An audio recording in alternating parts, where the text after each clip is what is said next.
A literature review summarizes writings of your scholarly sources. It's kind of used as a foundation for your research and what you were able to find for what you were studying or researching. Brings credibility to what you've done. Obviously, you're looking for resources, that actually helped you and things that were beneficial, not just fake stuff, stuff you can just quick search on Google. Lets the reader find your information and use that information that you have for what they're trying to study, and it organizes it easier for people to find if they're looking for something specific. You're going to want to use keywords for your topic. So, like if I'm looking for sports medicine on ACLs, like you're going to want to look up injury prevention, strength and conditioning, things like that are kind of related to your topic. Keywords or questions that you kind of have to test hypothesis or give you hypothesis to check. Synonyms for each word that you kind of use can help broaden your search. You want to look for things that are kind of relevant or more modern techniques to use. You definitely don't want something from the 1920s in strength and conditioning when there's something in the 2010s or 2020s. 3 to 5 sources is typically what you kind of want for each word. Could be one, could be more. It's just sort of how broad and big that topic is. The more broad you get, the more sources you're going to get, the more specific you get, the less you're going to find. How to read articles. So you don't necessarily need to read through every single word that you're looking for. You just want to kind of scan through, find sections that are valuable to you, kind of use those keywords you've been looking for in other studies to help find sections that are useful to you. Once you find stuff that, oh, I'm looking for stuff in strength and conditioning, and this section is about strength and conditioning, you're obviously going to want to read a little bit deeper into those sections. If the whole paper and article that you're needing is useful, obviously you just want to read that, and then you definitely want to take notes and cite things for what you're doing. So if you go back, you have that as well. Different ways you can kind of organize it. The most common is chronological by the date it was published. And then there's a couple different ways that you can do it chronologically. By publication is by how they published. That was just sort of what the readings were telling me. By trend is sort of just like how the practices have gone. So it's not necessarily when it was published, but someone might be looking at a technique used in the 1970s that was more effective than the 1980s, and you're just trying to put the most relevant trend for how things are being done at the top. Thematic is an organized through like topic or issue. So like you're going to have a section full of strength and conditioning, and then you're going to have a section for injury prevention instead of just having it scattered alphabetically or chronologically. And then method wise is just, by the method that they use, kind of the same way thematic is being used there. The importance of using APA format. So everything looks the same. It's easier to scan and find what the readers need. They can read your literature review and they can see your in-text citations and find what they need to find. So they can go to the research you found that in the scholarly article, and they can pull that out of there. Just makes everything more organized, prevents plagiarism, verifies your sources, and again, provides credibility to the work that you've done.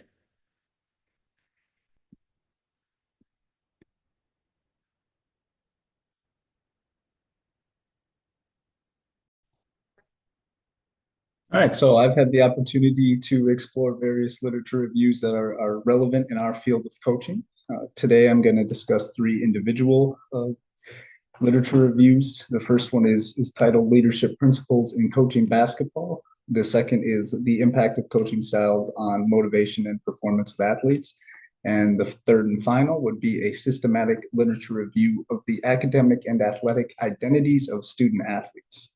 All right, so I'm going to focus on common themes, differing aspects, organizational methods, and then finish up with some suggestions for improvement based on modern academic writing standards and techniques, let's say. All right, so first, leadership principles in coaching basketball. Starting with this one, We see a focus on several key psychological themes like self-efficacy, expectancy, our outcome expectancy, and the roles that coaches play in developing the mental resilience in athletes alongside skill development, right? So some common themes. This review, it emphasizes the psychological aspects of coaching, like I had said, particularly how self-efficacy influences athlete performance. Bender's theory, it illustrates how belief in one's abilities oftentimes for athletes it directly affects performance outcome, right? So an essential aspect of effective coaching would be catering to that self-efficacy and that outcome expectancy. Some organizational methods. The review is very well structured. It presents themes in a logical sequence. It begins by defining self-efficacy, then moves into outcome expectancy, and then concludes with the coach's role in fostering these aspects within their athletes. So, like Alec had discussed earlier, the thematic organization, it enhances the reader's understanding by clearly connecting each concept to the next concept. All right. So with that though, I do have some suggestions for improvement here. The review could definitely enhance its critical analysis of some of the more complex studies that it cites. More in-depth discussion would deepen us as readers, our understanding. Additionally, integrating visuals such as diagrams illustrating the relationship between self-efficacy and performance could further clarify and exemplify the examples shown. All right. So moving on to the second literature review that we're looking at, impact of coaching styles on motivation and performance. In discussing this one, the common themes, this review focuses on different coaching styles and their effects on both intrinsic and extrinsic motivation. It explores how supportive coaching environments lead to better athlete outcomes. So again, connecting kind of to the last review that we discussed. It echoes the emphasis on self-efficacy. So some organizational methods for this particular literature review. The review is effectively organized like the last one, although in a slightly different manner. So here it's organized into sections with clear subheadings, guiding readers throughout the material step by step. And it starts with the definition of coaching styles, moves onto their impact on motivation, and then culminates in performance outcomes. This logical flow, like a little bit different than the last one, but at the same time, it allows readers to grasp connections between the coaching approaches and the athletic outcomes, the athletic success associated with them. So some suggestions. This review could definitely benefit from a more comprehensive use of credible sources, ensuring all references are properly cited throughout.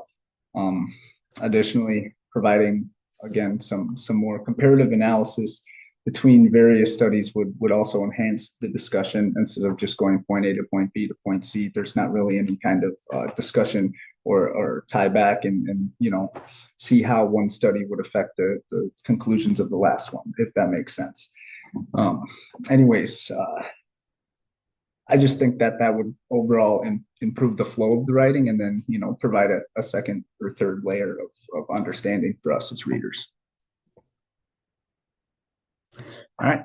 So the third and final literature review that we are looking at today, systematic literature review on academic and athletic identities of student athletes.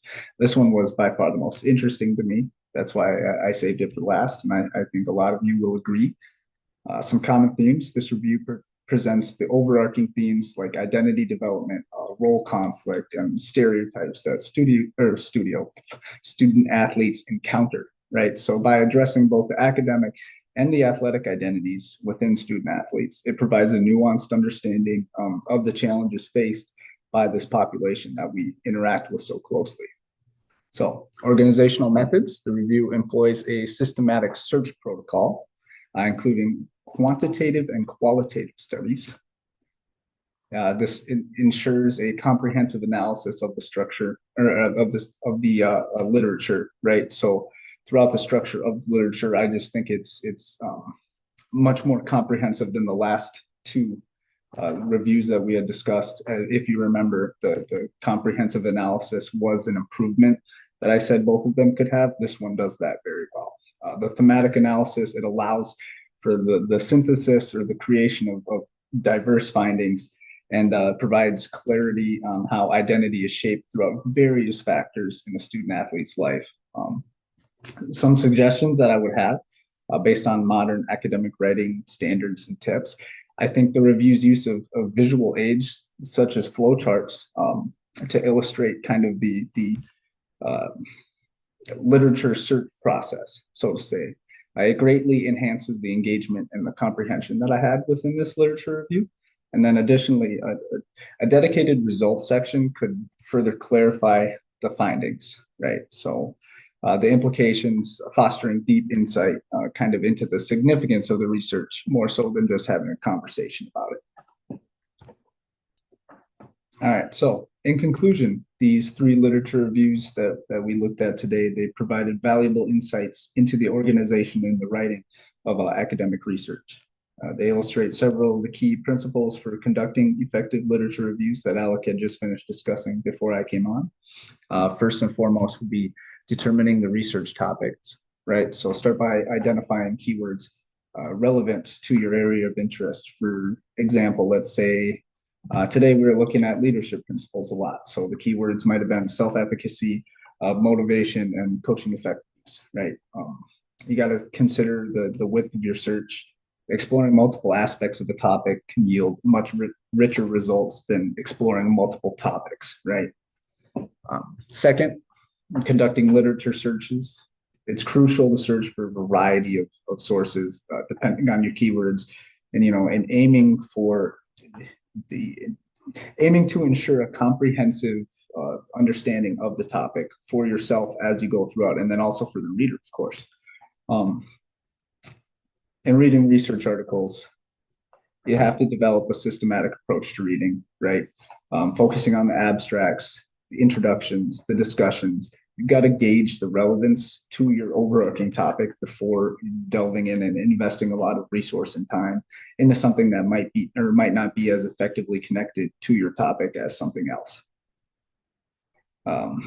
Organizing the literature review, you want to use clear headings and subheadings. You need structure throughout your review. It has to be easy to follow. This not only aids the readability, but it also helps the logical flow of ideas for the reader, right? I remember Alec talking about the importance of APA formatting, adhering to the guidelines for headings, citations, the reference list. It's essential for just maintaining the academic integrity, right? You want your work to be taken seriously once you're finished with it. And it also ensures that your work it's credible, it's professionally presented, and it allows readers to easily locate the sources that you're referencing.